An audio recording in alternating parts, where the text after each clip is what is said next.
What if I told you that the greatest threat to your team's potential isn't lack of talent, but an excess of it?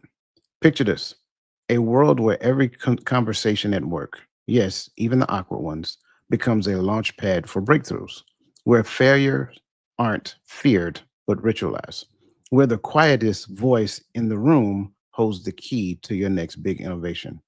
Right now, teams everywhere are stuck in a growth mindset limbo. They're talking about curiosity and trust, but still measuring success by hustle culture's tired playbook. The results: burnout, stagnation, magic snuffed out by but before it can ignite. But what if we rewrote the rules? In this episode, we're tearing up the script.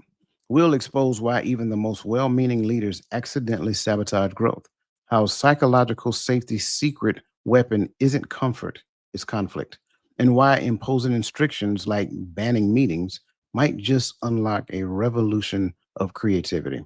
We've got data backed secrets from companies doubling productivity by betting on human potential over grind culture.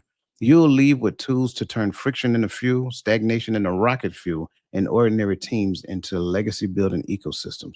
So, if talent is a trap, my question for you is, what's the first systems leaders need to dismantle to engineer true growth? Now, I asked that openly, but that is really our first question because I want everybody to kind of chime in. So if you're in the chat, I want you guys to kind of tell us, like, what are your thoughts on that question? Question are going to be a little different for us, but I want to know from everybody in the chat, if you heard what I just said, if talent is a trap, what's the first system leaders need to dismantle to engineer true growth? I'll say it like this: dismantling the belief in innate talent. It's like this perspective shifts focuses to intentional systems that build potential. So when we start talking about things such as a growth infrastructure, it refers to frameworks like curiosity loops, which are like structured prompts that spark exploration. You look at things such as feedback rituals, which kind of normalize daily feedback or like feedback exchanges and small wins, like identifying small wins. When I used to do like multi-level marketing years ago, one of the things that one of the phrases that they coined is like, um, what is it? CAW, celebrate all wins. Studies have shown that organizations fixated on talent create rigid hierarchies that stifle innovation. Teams prioritize learning over pedigree, like a tech giant that replaced resumes with problem solving challenges. This reduces bias and unlock hidden potential in overlooked employees. So, with that being said, I want to ask you this question, bro.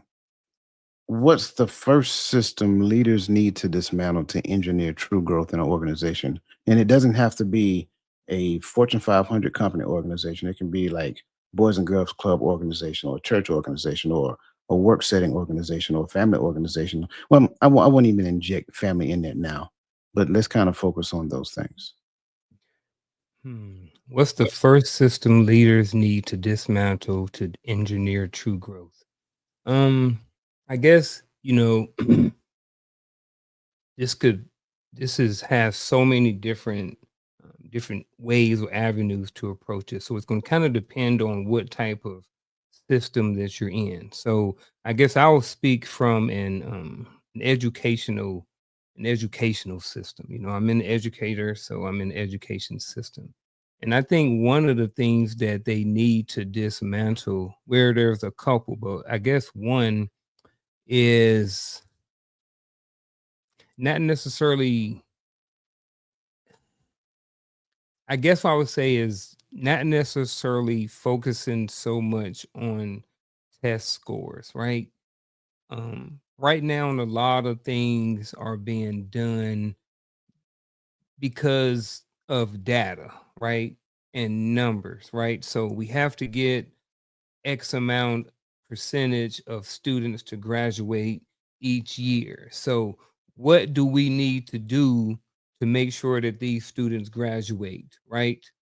um how does that look, right? So I think, let me go back. Do you remember real quick what I said? It was um something in the education system. I went off and then I want to come back to it. Standardized testing. Standardized testing. Yes, the standardized testing piece.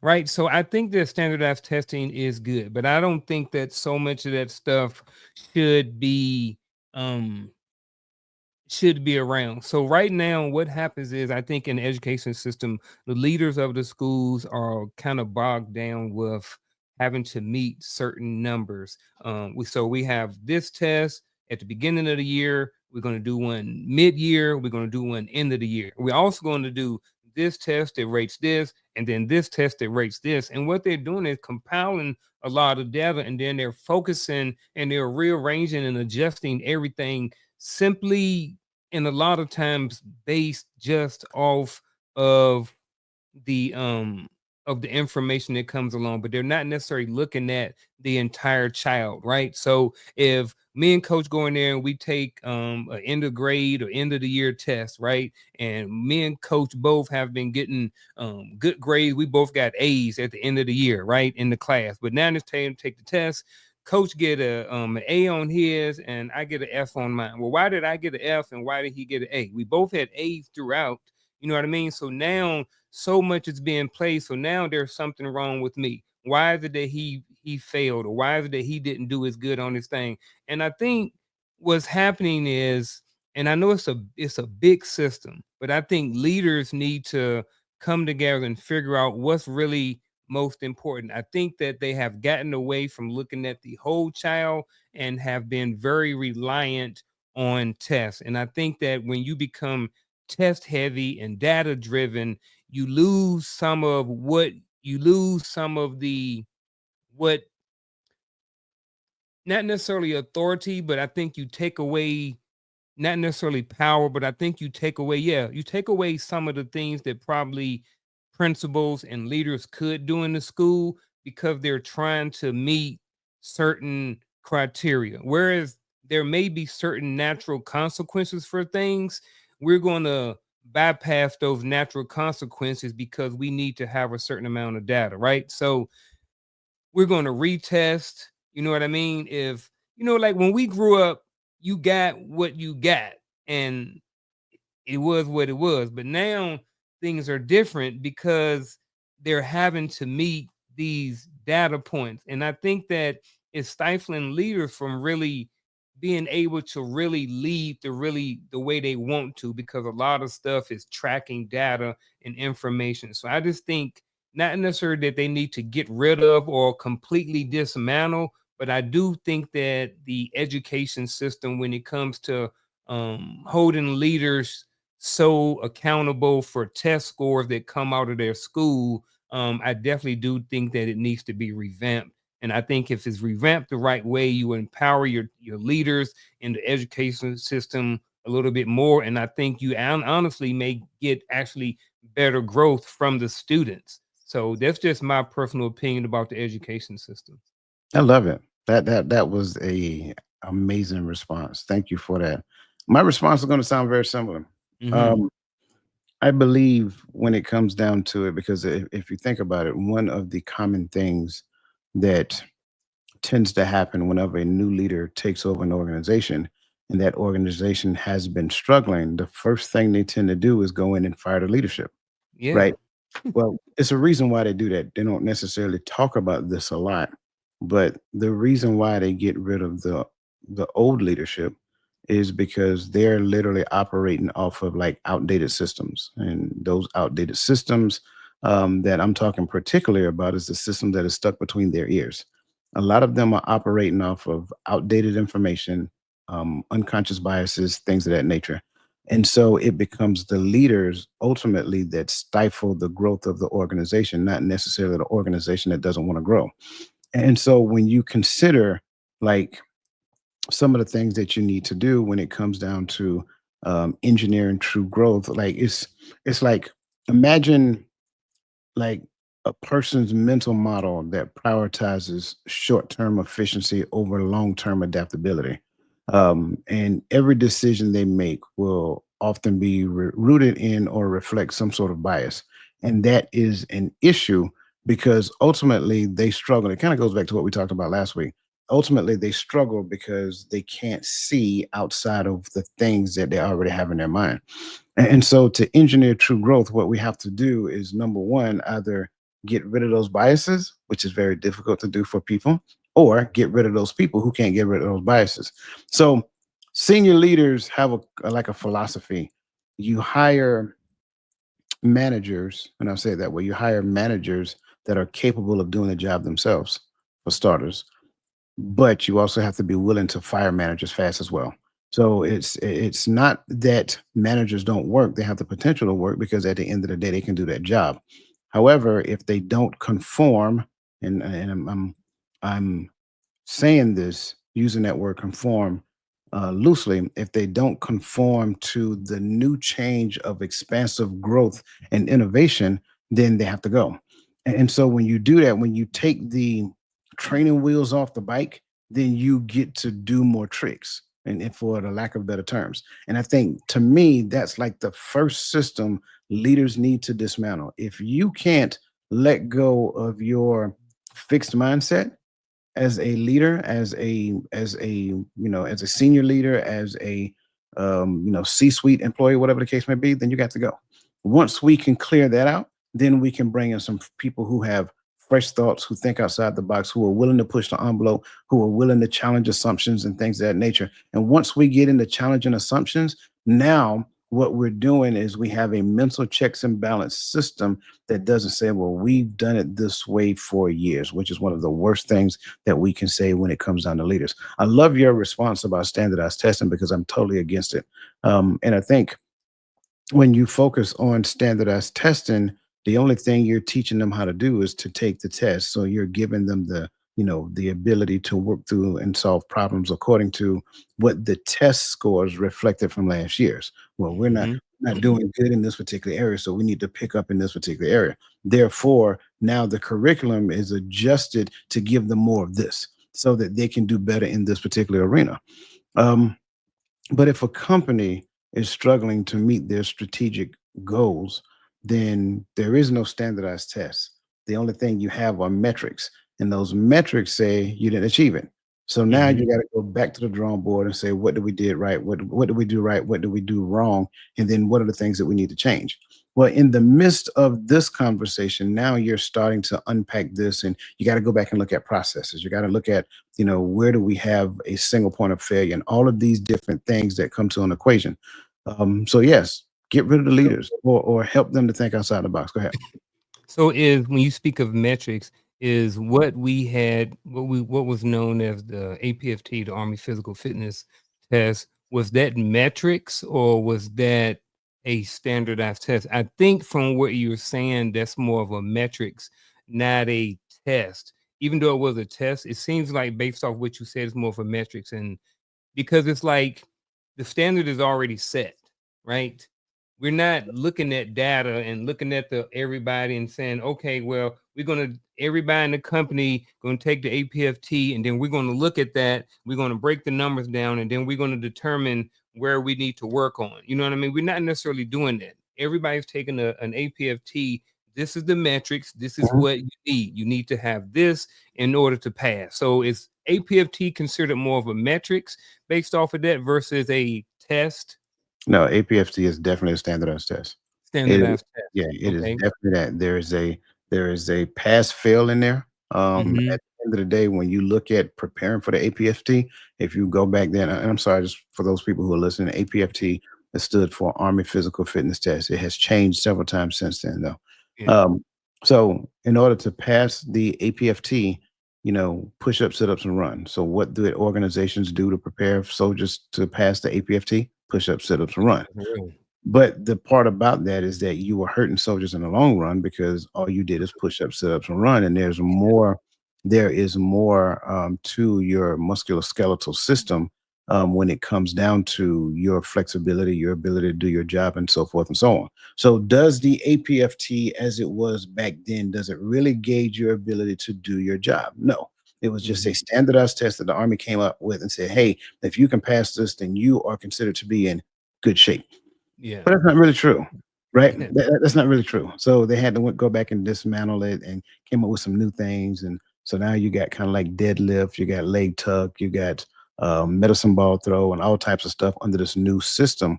It's Mhm. still standardized, but they kind of changed it up a little bit. So how do you prepare for that? Same way they prepare for the APFT. They just do those things now more Yeah. often when it comes down to physical fitness training. Mhm. I think when we look at a metric-based system, that metric-based system now, when you look at what the strategic or the strategic or organizational goals are, now either we achieved it or we didn't achieve it. So now you got to go back.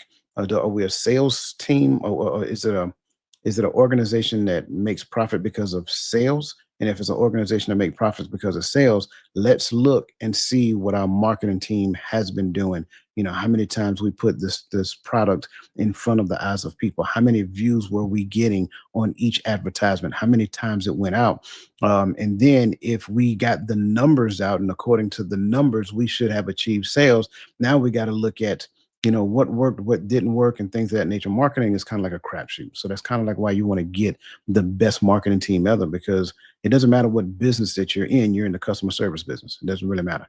So if we're selling a thing, then people got to know that you're selling a thing. If they don't know that you're selling a thing, then why would they buy it? So now moving from that, is it because of the people who bought it, they didn't like it, it didn't pass with, then what does that look like? Look at the reviews that's coming in now. So it's a number of different things that organizations have to go and look at when it comes down to it. How is operations working, right? Do we have a system that gets those products from and I'm just going to use this analogy, get it from the conveyor belt to the front step, right? How fast does that happen? Because that matters. We live in a microwave society. So when they hit pay on their keyboard, right? When they hit that pay button, they're expecting it as soon as possible.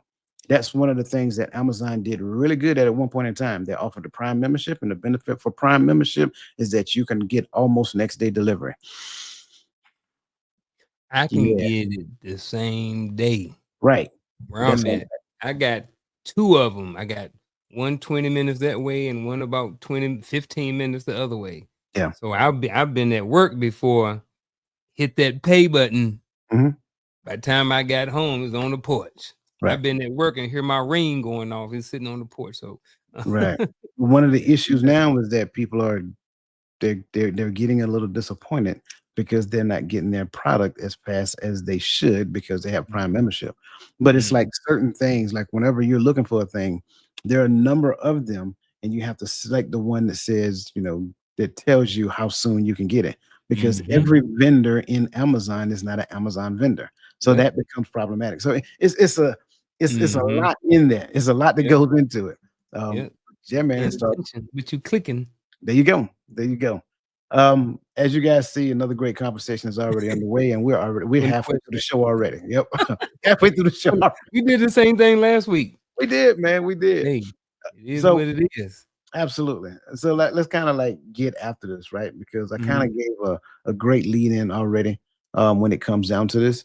And so with this being said, like I told you backstage, every section now has an option. So the first question here is, how can leaders identify and dismantle talent traps in their hiring or promotion process? Or what's one actionable step teams can take today to start building curiosity loops into their daily rituals? Hmm. Curiosity loops. I kinda wanna attack this one, but I've never heard of that term before. Okay. So, I think if I had a term, I kinda wanna go with this one, but can you what is it seems like it's kinda self-explanatory, but what's a curiosity loop? Well, curiosity loops, like I said previously, are like structured prompts that spark exploration. Mm, So you first must set an environment to where employees aren't intimidated to ask questions. So what you're doing is you're nurturing questions, you're asking questions, you're prompting certain things. You as a leader, you're asking questions about how can we do this, and let me get your feedback, and so such and so forth and so on. So those leaders are the leaders that don't believe that they're the smartest people in the room, and they're soliciting feedback so that they can improve processes. so I'm not a big person on rewards. Mine like get to work, do your job. You know what I mean? Your reward is your paycheck, right? But however, come I understand that everybody doesn't think like me, and sometimes when you're building a team, everybody on a team doesn't necessarily think that way. So I think an actionable step that teams can take today to start building curiosity loops in their daily rituals is some sort of setting aside some sort of time so people can be curious. And what I mean by that is having some sort of structured, not question answer type situation. As far as what's going on with the team. Create and I don't want this word to be used watered down, but like create a safe place. You know what I mean? Where a team can come and share and talk about certain things. I think that when you become more of a team member, you naturally become a little bit more curious about certain things when you feel like you're a part of something. When me and you first started talking and having conversations and stuff like this, as we started to grow and become closer and become more bros and stuff like this, I became more curious about you, about, well, wonder what coaches if thinks about this. You know what I mean? I shared a story, I think with you last week about something about going to the gym and how I got that pump and how, I was thinking about you. You know what I mean? And it was like, when you are part of a system and you understand more about it, I think you naturally become curious about it. So I think that creating some sort of space within the team to where people can share, be comfortable. And I'm not saying this should be some kumbaya session where everybody sit down and meditate and hold hands. I'm not saying that. It could be a team potluck. You know what I mean? It don't have to be anything big. It could be say, hey, you know what? It's pretty much any type of team building exercise. You know what I mean? Where there is space for conversation. I wouldn't want it to be so um team dominant or so action oriented that you spending a whole time action to where you can't have conversation. So some sort of balance between some sort of activity like eating, sharing, talking, or something like that. And even when you're having a potluck or something, just have a hey, did y'all know? Hey, this is what we're doing with the team going forward over the next few months. This is, some of the new vision I heard from the big guy about what's going on. So I just think, like I said, creating some sort of space like that for the teams, I think they'll naturally start to develop some sort of curiosity once they become and feel like part of the team. Not necessarily just feel, but once they know or think that they're actually part of the team. Yeah. This kind of reminds me, and I'm going to go with the other question first. Hmm. This kind of reminds me when I was a hiring manager. We used to have interviews. And when we did interviews, we had an interview panel. Now, I was not always skilled in what I was hiring for, but I was hiring for a good fit for the team. They were looking for the best talent. I was looking for the best fit. So that's how the panel worked. And it was good. We interviewed some people to where they were telling me, thumbs up, let's get this person right now.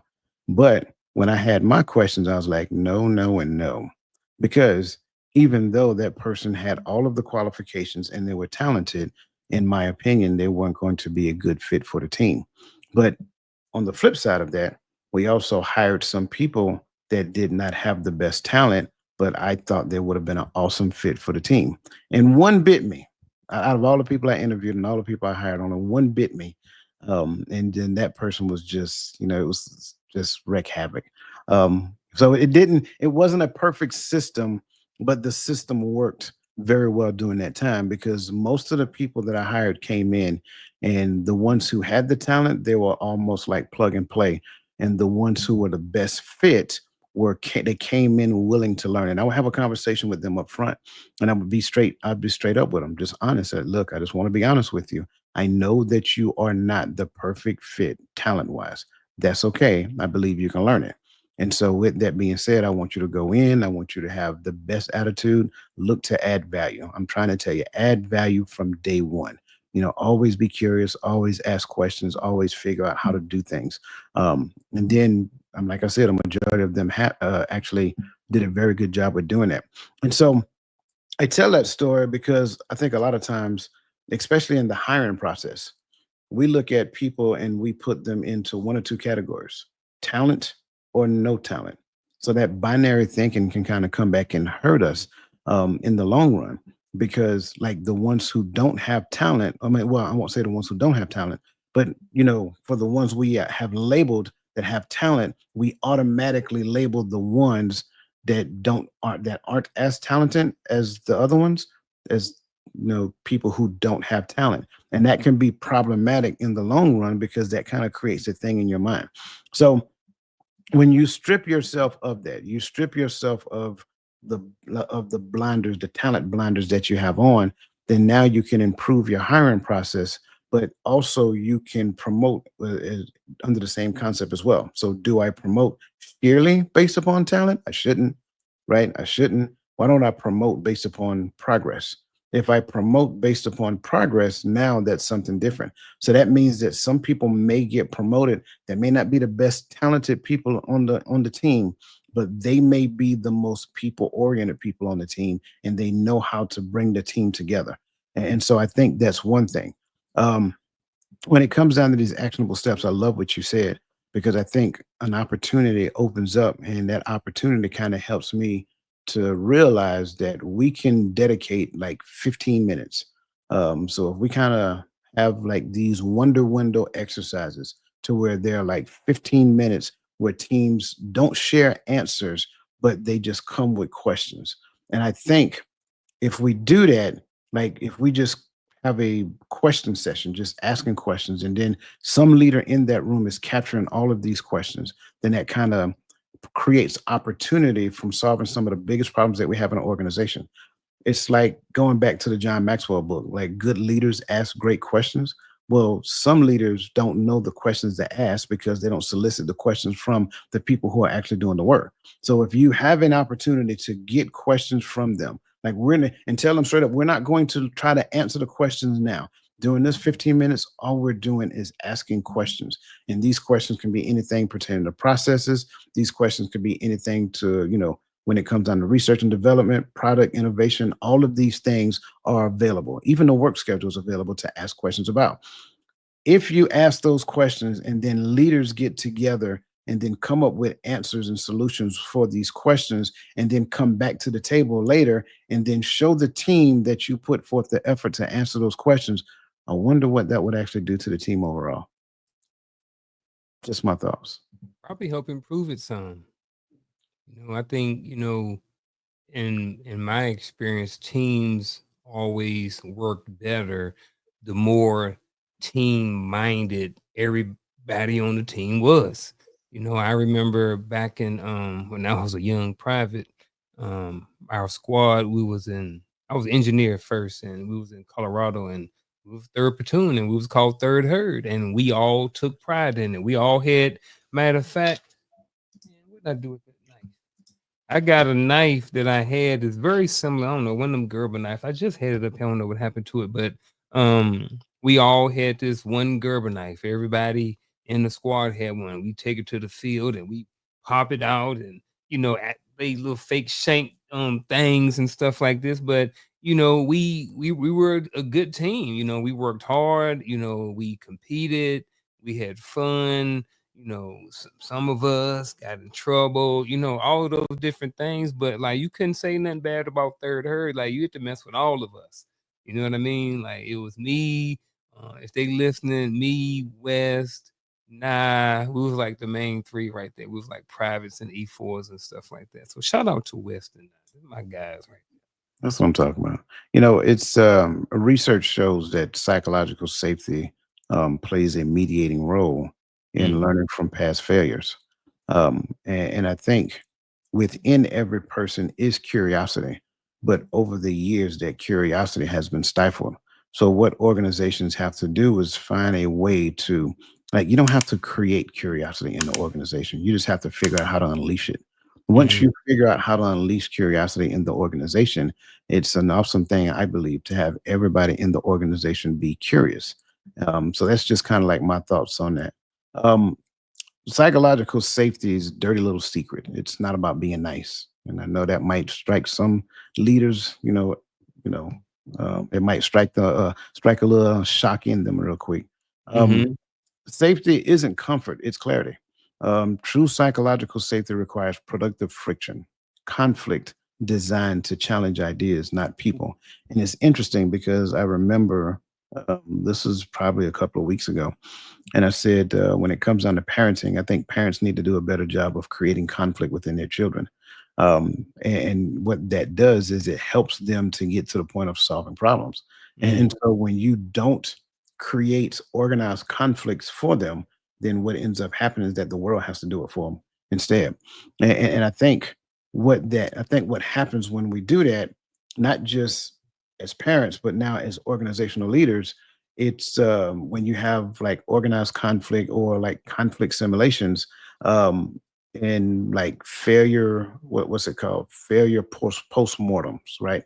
um, when we do those things, I think those are structured learning environments, right? So we failed at a thing that organizational leaders intentionally set up, and then now we have a conversation about what happened, right? So that's the postmortem aspect of it. So we review some of the mistakes that we made, we review some of the actions that took place, and then we move forward.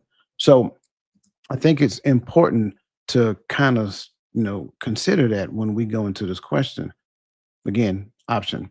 What's a telltale sign that a team is mistaking niceness for real psychological safety? Or how would you coach a leader who's resistant to conflict to embrace productive friction as a growth tool? Mm. Let me get A. Okay, A it is. Mm-hmm. What's a telltale sign that a team is mistaking niceness for real psychological safety? Um, I may be off, but this is how I look at it.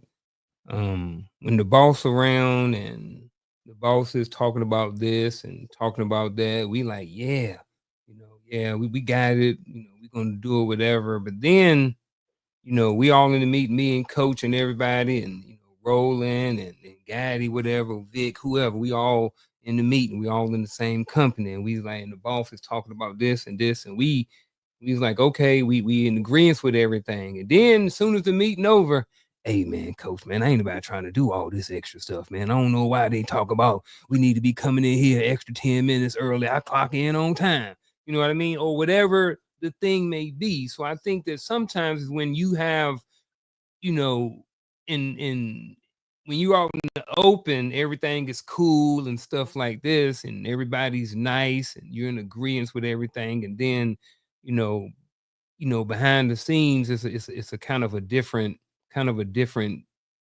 conversation.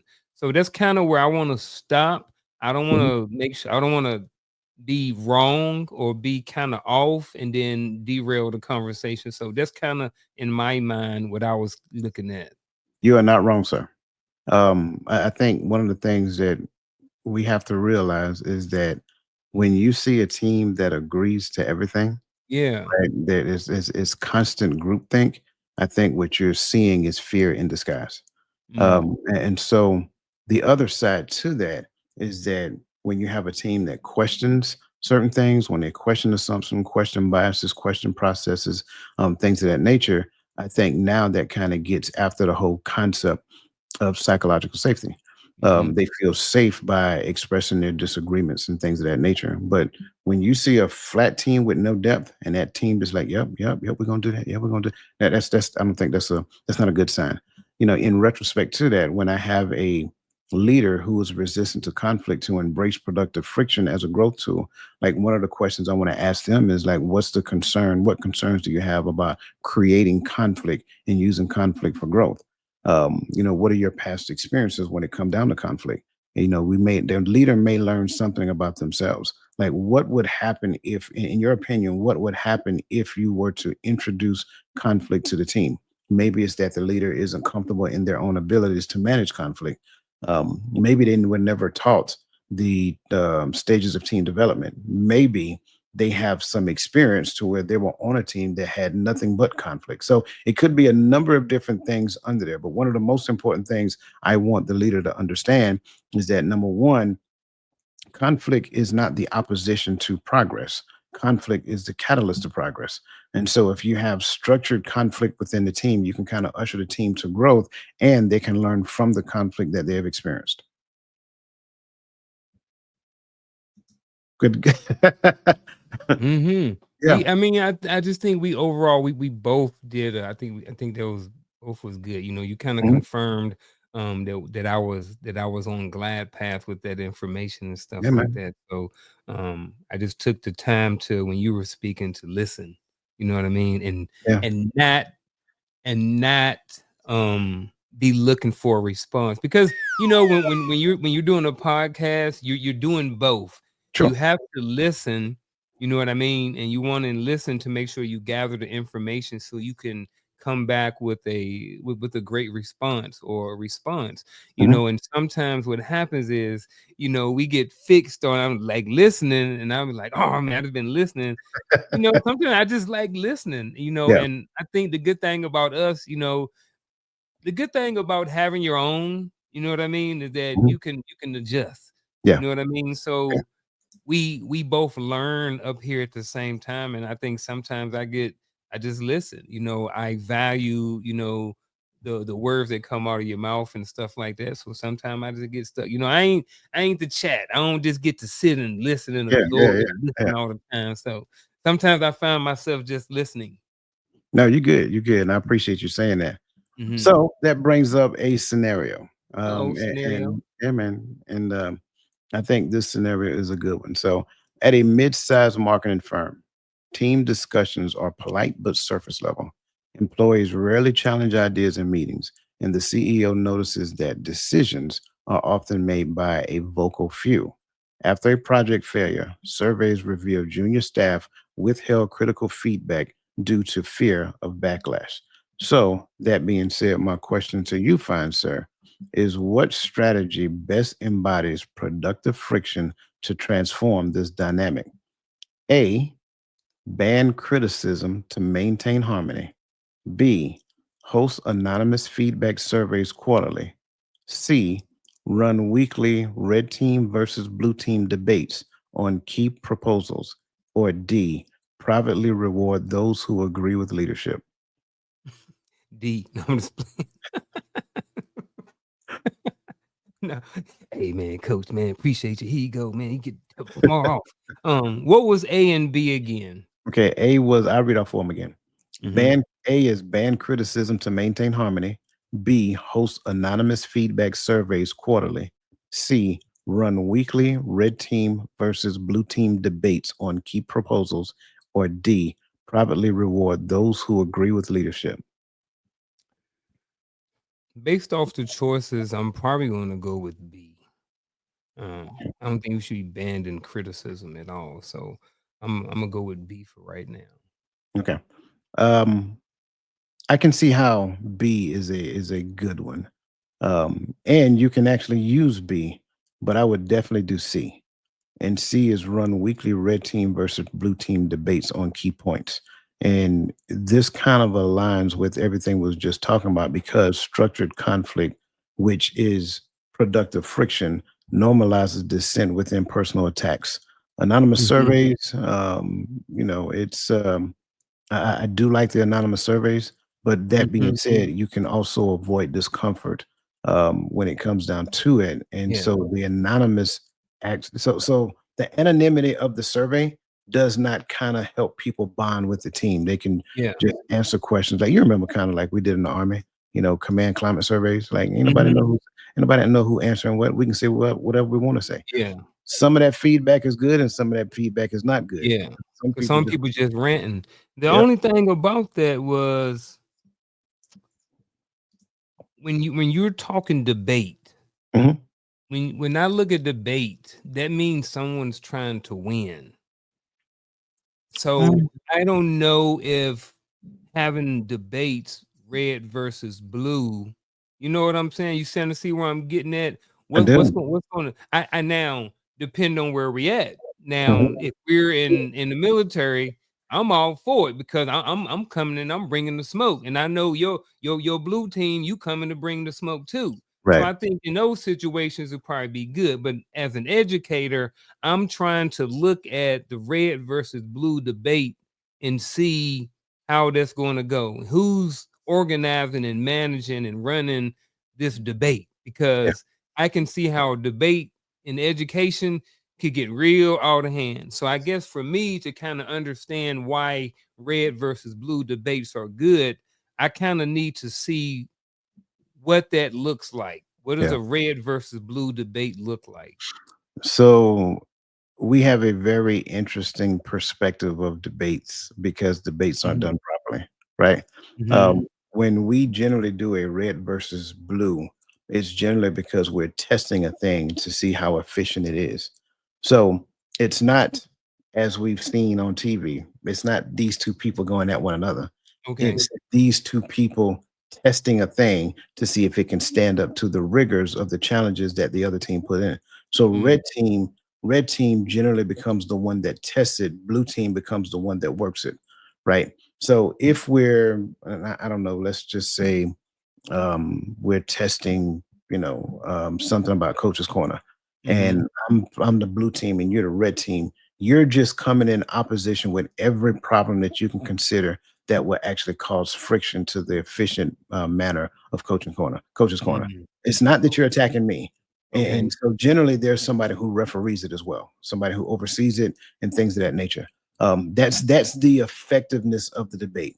And again, as long as everybody understands it's not personal attacks, it's making sure that we're testing the system, then it works out really well. okay. So it's about the thing or the system and not necessarily the red against the blue. Okay, Exactly. that makes a lot more sense now. Yeah. I get it. I get it. No, that's I'm glad you did that because I'm sure that there's several other people who've never experienced what red versus blue look like. And Yeah, they, it's they my do it a first time. lot. No, you're good. They do it a lot in the tech industry as well. So if I'm creating some type of, security, like cloud-based security, then somebody will play red team. And what they'll do is they'll find different ways to attack my cloud-based security. And then one of the things I get the opportunity to do is identify gaps in my security protocols. So now I can take notes, and so these are things that we can go back and fix. And that's what makes this so vital. I get it. I get it. I get it. You are the man. Okay. Hmm. Reverse engineering stagnation, why growth mindsets backfire and how to fix them. I think this is key um, because growth mindsets fail when teams engage in like performative learning. It's like check the boxes without behavioral change. And so the way that we combat stagnation, we do it with what we tend to call neuroplasticity hacks. So tactics like micro failures, like low stake experiments and pitching bad ideas and error tracking dashboards. These rewire brains to crave progress over perfection. And so it's interesting because if performative learning is the silent killer of growth, then we have to come up with ways to diagnose it. So, first question, sir, is what red flag indicates a team is stuck in a fixed mindset drift, even if they say they value growth? Or how can managers reward unlearning without making employees feel punished for past mistakes? I like A again. Okay, we'll go with Red A. flag. Red flag. What red flags indicate a team is stuck in fixed mindset drift, even if they say they value growth? I think one red flag may be you can look at morale. Um, you can look at productivity. Maybe the productivity has went down. I also think you can look at certain behaviors. You talking about I think you talked about like the team, like having a team meeting and everybody's sitting around and everybody's like, okay, yeah, okay, we got it, move on and stuff like that. I think that if you don't see growth, I think that's a sign that they're not growing, that they say that they want to grow, that they value growth, but the product that they're producing um is not lining up with what they're saying. So I mean, I think those are some right there, some red flags. Like I said, morale, productivity, and what was the other one? Oh, I forgot that fast. But either way, at least those morale and productivity. I like it. I like it. I don't disagree. Um, I think we like to talk about a growth mindset a lot. Mhm. Um, but I think if we're in a place to where we talk about a growth mindset, but we sanitize our failures, then is that really and truly a growth mindset? Because true growth mindset, a true growth mindset concept means that we celebrate both successes and failures, and we use failures as like um, kind of like a catapult to go back and become more successful moving forward. But I think the other side to it is that part of this process requires me to unlearn what I used to know. And I think a lot of times when it comes down to erasing past failures, we don't do that necessary work. It's just like, going through coaching. Like a lot of the things that we do when it comes down to coaching requires us to look at some of the things that we failed at doing and then come up with processes to improve moving forward. Well, I think the same thing happens in organization. And so if managers, if they can if they can view failure as an expansion to the future, then they'll realize that unlearning is crucial in contemporary organizations when it comes down to the rapid changing of the environment. So I think that requires us to kind of look at things differently. I think it requires us to kind of look at whether or not we are collectively sanitizing failure as an organization or as a team, but I think it also requires us to not create an environment to where employees feel like they're going to be punished for mistakes, but employees will actually reveal their mistakes in a more rapid fashion so that we can sit down as a team and talk about how do we improve based upon those mistakes. If that makes sense. Yeah, it do. It do. Okay. It do make sense. And I wrote down unlearn what I used to know for a reason. That right there stood out to me. Because anytime you go into something new, you are like you talking about going into coaching. So going into coaching was different for me than going into counseling. We've said before, counseling starts from the past and then works you to where you are right now, and coaching starts from right now to where you want to be. Yep. So those, even though there are some similarities in how we do things, paraphrasing, long pauses, whatever those things may be, it looks different, but I had to unlearn some things that I do when I'm counseling, when I'm coaching, and being trained in both. There are some overlap sometimes. Yep. So I have to, I don't necessarily have the opportunity to unlearn things Hmm. per se. I have to kind of switch them off and switch on this one. So when I'm over here in coaching land, I'm kind of switching off some of the counseling. And when I'm over in counseling, I'm kind of switching off the coaching. Even though I will notice that when I'm in one space, I will notice sometime how it's it overlaps the other thing. You know what I Yeah. mean? Yeah. So the unlearning thing I think is definitely adequate to the conversation. I also think that it sometimes depend on where you at, and I know Mhm. that with everything, you know what I Sure. mean? That goes what I was saying, so I don't I know think why I said that. nope, you're fine. I think based upon what you said, um, I wouldn't necessarily say switching off. I'll say it that way. Okay. I would say, and I'm gonna use a very vague analogy, but hopefully it'll make Mhm. sense. Right when you first started riding a bike, what kind of bike did you learn how to ride first? Me, Mhm. it was a two-wheel bike. Was it a dirt bike? Dirt bike, yeah, Okay, there dirt you go. bike.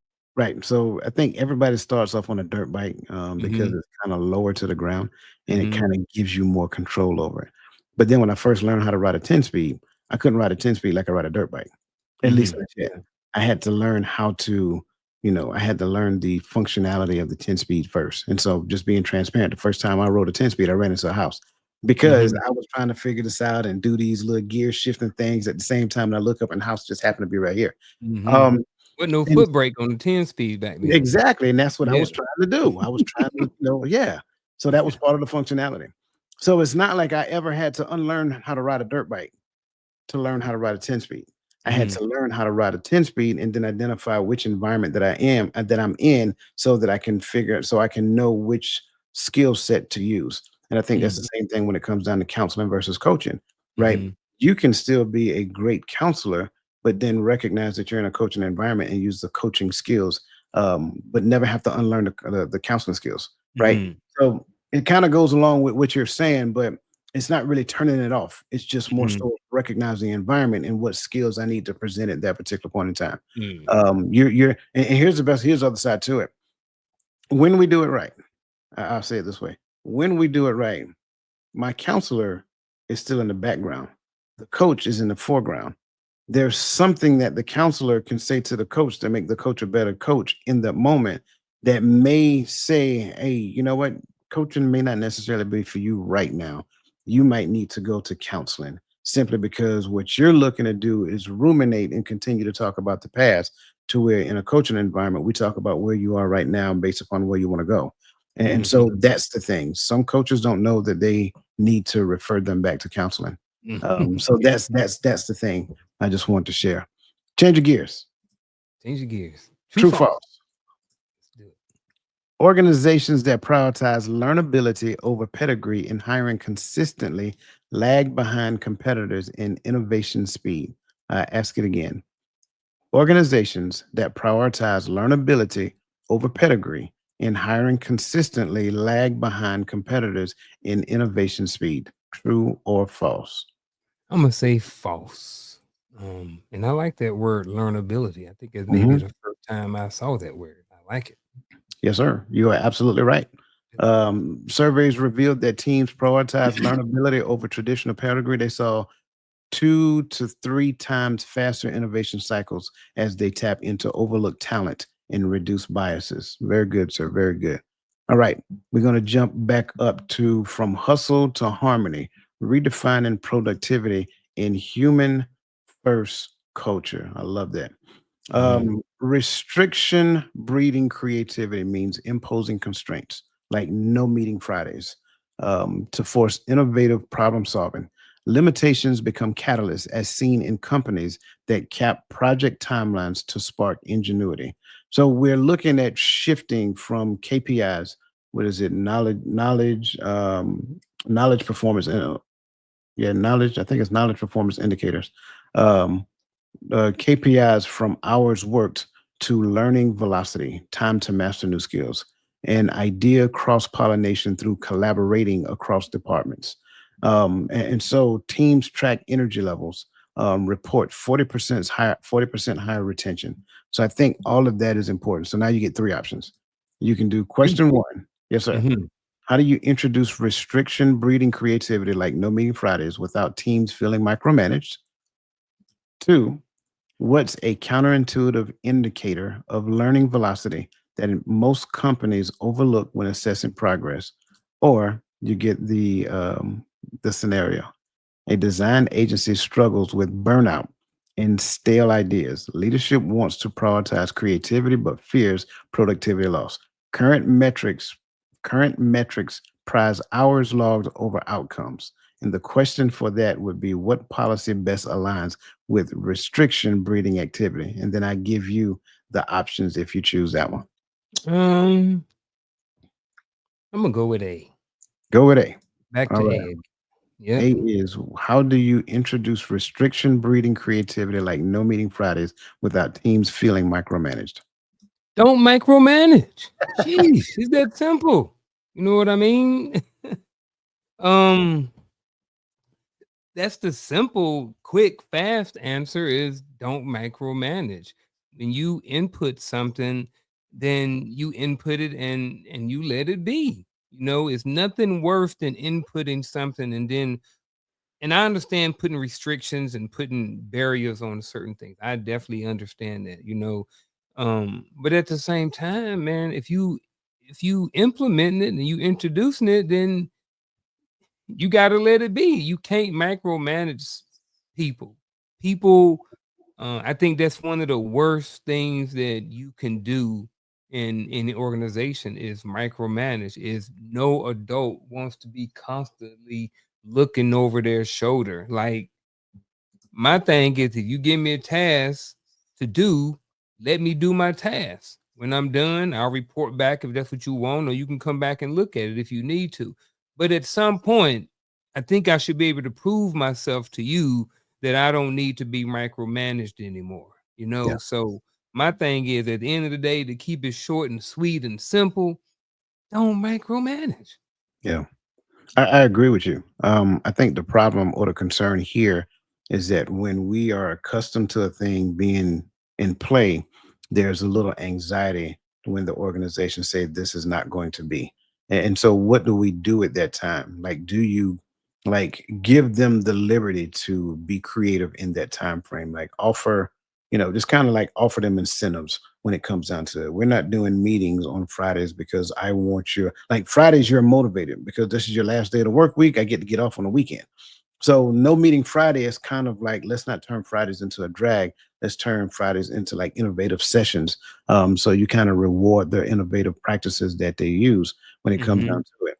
And I think when it comes down to a counterintuitiveness of learning velocity is that I think we believe that there is some prescribed outcome that comes from learning to where we don't necessarily reward good questions. So when we look at learner velocity, now we're looking at the questions that they're asking during these time frames. Like, are you asking great questions? Like you can listen to the questions that some people ask and be like, that's not a good question. You know what I'm saying? People like to Mm-hmm. ask, they like to ask why questions. Like, why do we do this? That's not a good question. You know what Mm-hmm. I'm saying? It's like a better question would be, what could we actually do if we weren't doing this? So it's like teaching, kind of like teaching people how to ask great questions is one of the best things that you can do in an organization. And so I think that kind of goes into it. I felt like we were Mm-hmm. playing Let's Make a Deal just now, because if you had chose this, the Mm-hmm. question was here, but here were the act, here were the responses, and I want you to hear it. Mm-hmm. Okay. Right? So and it's almost comedy, right? So which policy best aligns with restriction breeding activity? A, enforce a no meeting Tuesday rule to free up to free up to free up deep work time. B, require employees to work weekends until projects are finalized. C, track mouse movements to ensure active screen time. And D, offer bonuses for the most overtime hours. I think you already know the B. answer to that one. B. No, it's not B. B. It ain't B. Uh-uh. I Look, know look. A. Okay, I'm about to say. That's why I said I felt like we were playing Let's Make a Deal at first. Yeah. All But I right, mean, them Saturdays work well too. man. Absolutely You not. see, yeah, not no more. It don't work. It don't work in these days. I bet they don't do stuff like that in the military no more. Could Because you in the imagine? military, they've like you can't do this, but you can corrective train a soldier to death. Right, right. Could you imagine working in an organization where they monitor clicks? Like, wouldn't Man, that be like nerve wracking? I I mean, think some of them do. I think a lot more companies are doing that now versus back in the day. And I think there were some companies doing it back during COVID and stuff like that. When a lot of people were working at home to making sure that they were working. But my thing is, look, again, give me a task to do, I will do the task. I don't need you monitoring my click strokes. You know what I'm saying? If you paying me for 8 hours and I get everything done in 3 hours, why are you worried about what I'm doing with the other five? Did the job get done? Is it efficient? Is it effective? But then that goes back to the whole collecting the data and looking at the data and making adjustments based off of that data. But yeah, I don't need you. I don't need to be working for no company like that. But at the yeah, same time, I ain't doing nothing anyway. So, and I'm gonna do what I'm gonna do on the phone. If I want to look up Timu on at the computer, then I'm gonna do it. If you gonna fire me for looking up Timu on my lunch break because I'm trying to find me some cheap Jordans, then it is what it is. killing me with the Timu. Killing me with the Yeah. T-Mobile. I ain't never ordered nothing off Temu. Straight micromanaging, man. That's what that is. Fake micromanaging. True or false? Imposing constraints like no meeting Fridays stifles creativity by limiting collaboration time. False. False. False. False. False. It is Yeah. absolutely false. Hmm. That one was a gimme. Okay. But I do like no meeting Fridays. I do like no meeting Fridays as well.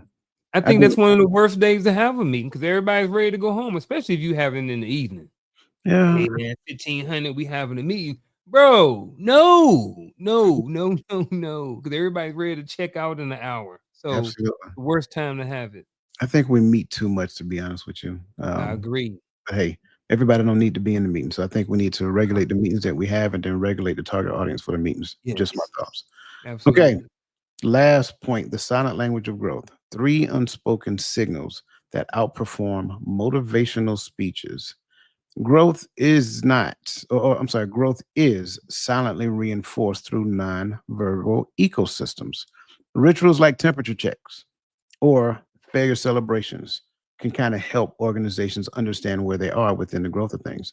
Design environments where body language, virtual cues, and shared rituals speak louder than mission statements.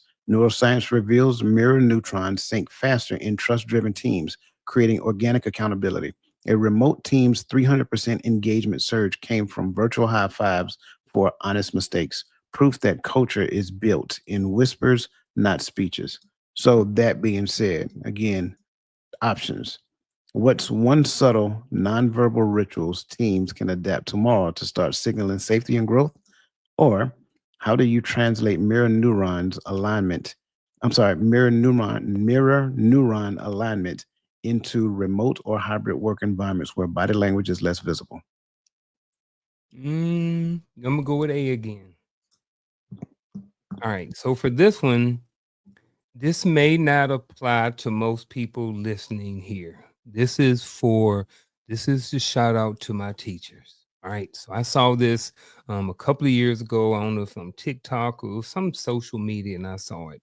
And because the teacher, especially in elementary school, that teacher and that class, they're a family, they're a team, you know. And what I saw was every single morning the teacher stood by her door and greeted the students. And there was a sign up there, and it was just a sign, and it had, I think it was like fist bump, high five, or like hug or something like that. So as the students are coming in, the students point to whatever the picture is, and that's what they do. So if a student points to a high five, the teacher and the student high five.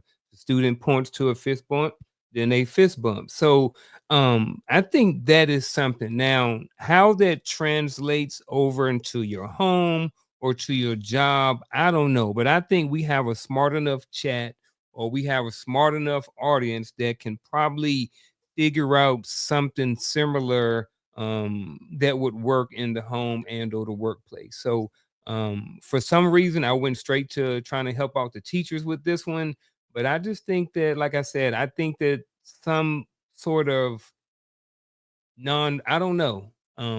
But I just think, you know, from as a teacher and a classroom level, I think that could be something that could be good. Yeah, Um, I sooner agree. than sooner I than thought later. I thought you was gonna start singing the song, "Give me a high five," stuff Oh like yeah, I remember that too. that. Yeah, yeah. The Yeah, Wayans brothers. yeah, the Wayans brother. Yeah, you're absolutely right though.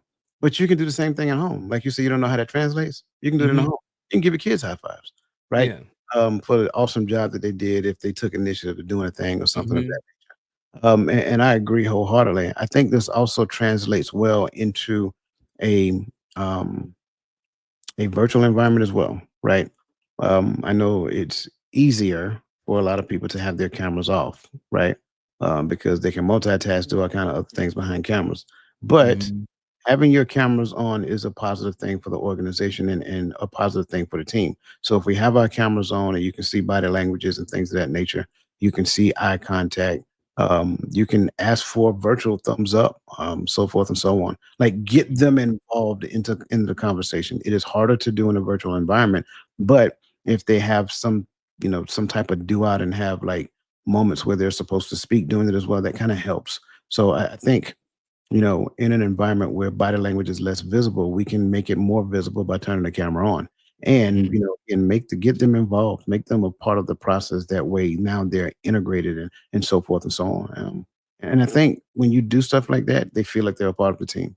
Um, I got so such a love-hate relationship with virtual team meetings. yeah, 'Cause it depends on for me, it depends on where I'm sitting at. I understand, like, if I'm presenting, I don't wanna be presenting to a bunch of blank cameras.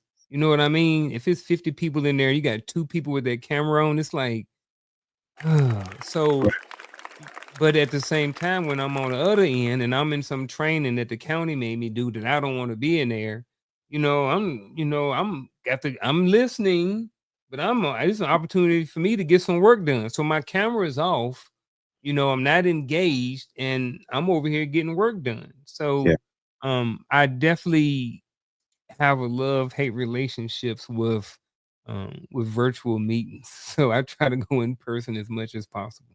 Yeah, see, and for me, I'm just the opposite. I love virtual Mhm. meetings, Mhm. because virtual meetings are faster for me. I don't have to go to a certain location. I don't have to go through all of the pre-meeting things that we got to do. I don't have to deal with the post-meeting things. Like we're in, we may chat a little bit before we get started, but once we get started, we conduct the meeting. I think virtual meetings for me, and again, this is just my opinion. Definitely a pro. Yeah, this is just my opinion. Mhm, I can I can, and I don't want to use the word control, but yes, I can have more control in a virtual mhm. meeting if I'm running a virtual meeting than I can in a face-to-face meeting. Not that I can't control a face-to-face meeting, but a virtual one is easier. Like you said, cameras Mhm, off, you're doing some other stuff. All right, everybody turn your cameras on. If everybody got mhm. cameras on, now you can physically see what everybody is doing. And now, I hate to say it, the other people have to pay attention.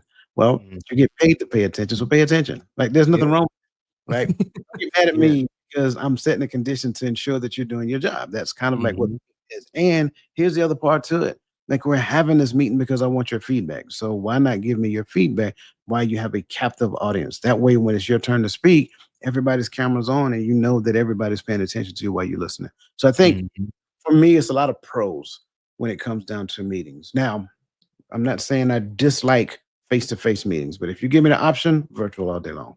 Yeah. Those. Yep, Uh, I get that. But for me, sometimes the virtual meetings, man, I got to stay in the office. If I go face to face, I get to leave work for a couple of hours, you know what I mean? Stop by the store, give me some snacks. You know what I'm yes, saying? you are the reason why we like virtual meetings. Yeah. Last Oh, true man. quote. Burnout can be reduced by pairing vulnerability practices like leaders sharing failures with strict accountability metrics. I would say true. I think burnout can be reduced by doing this. Can be, absolutely. I think true. True's my answer. You, sir, are absolutely right. A Fortune Mm, 500 company slashed burnout by 40% using this hybrid approach, proving psychological safety thrives when candor and accountability coexist. So, know we went a little long today. We greatly appreciate everybody sticking with us. For yeah. that reason, we're going to forego our actionable advice for the day. I think we covered a lot of great things. I think we unpacked a lot of things. I think we kind of got after actioning what a growth mindset looks like in an organization. And as you were listening, you can actually action a lot of these things in your own home as well. I mean, don't put your kids in a virtual meeting, but you know what I'm getting at. So Hmm. that being said, any last words you want to share with the people there? Appreciate the conversation again, man. Batting 1,000 again today. I think it was a very good show. I got a lot out of it, even, you know, went straight over there and wasn't thinking about a response. So definitely a great show for me. I hope the audience got something out of it. Appreciate the chat. Appreciate for everybody from chiming in and being part of the conversation. Absolutely, absolutely. That being said, last chance to hit that like button before we call it a day. Listen, we greatly appreciate you. Have a great remainder of the rest of your evening. And as always, let the best version of yourself be a blessing to somebody else. And we will see you next week.